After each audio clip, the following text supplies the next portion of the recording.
সামান্য বৃষ্টিতেই জলমগ্ন হয়ে পড়ে বহরমপুর পুরসভার 17 নম্বর ওয়ার্ডের শ্রীরাম শিরোমণি রোড এলাকা। বহরমপুর শহরের প্রাণকেন্দ্র ওই এলাকার শ্রীরাম শিরোমণি রোড অত্যন্ত জনবহুল ও ব্যস্ততম রাস্তা। সতীমার মোড় থেকে রানীবাগান হয়ে কুণ্ডু নার্সিংহোম ছুঁয়ে সহজে মোহনা বাসস্ট্যান্ডে পৌঁছে যাওয়া যায়, কিন্তু অল্প বৃষ্টিতেই ওই রাস্তার জল জমে বিচ্ছিরি এক পরিস্থিতির সৃষ্টি হয়। ওই রাস্তা দিয়ে যাতায়াত করতে এলাকার বাসিন্দা থেকে সাধারণ পথ চলতি মানুষ সকলেই সমস্যায় পড়েন। বর্ষার সময়ে ওই রাস্তায় হাঁটু পর্যন্ত জল জমে থাকে বলে অভিযোগ। ওই জমা জল নামতে বেশ কয়েক ঘন্টা সময় লেগে যায়।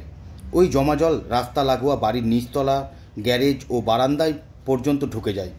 জল জমার পিছনে কারণ হলো ওই এলাকার পুরনো বাড়িগুলি ভেঙে সেখানে পরিকল্পনা ছাড়াই একের পর এক নতুন বহুতল আবাসন গজিয়ে উঠেছে, কিন্তু ওই সমস্ত আবাসনের নোংরা আবর্জনাযুক্ত জল নিকাশির জন্য কোনো নতুন নিকাশি ব্যবস্থা গড়ে তোলা হয়নি, এমনকি নিকাশি ব্যবস্থার সংস্কারও করা হয়নি।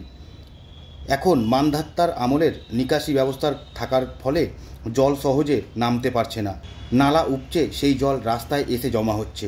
বৃষ্টির জলের সঙ্গে নোংরা আবর্জনাযুক্ত জল মারিয়ে এলাকার মানুষ যাতায়াত করতে বাধ্য হচ্ছেন।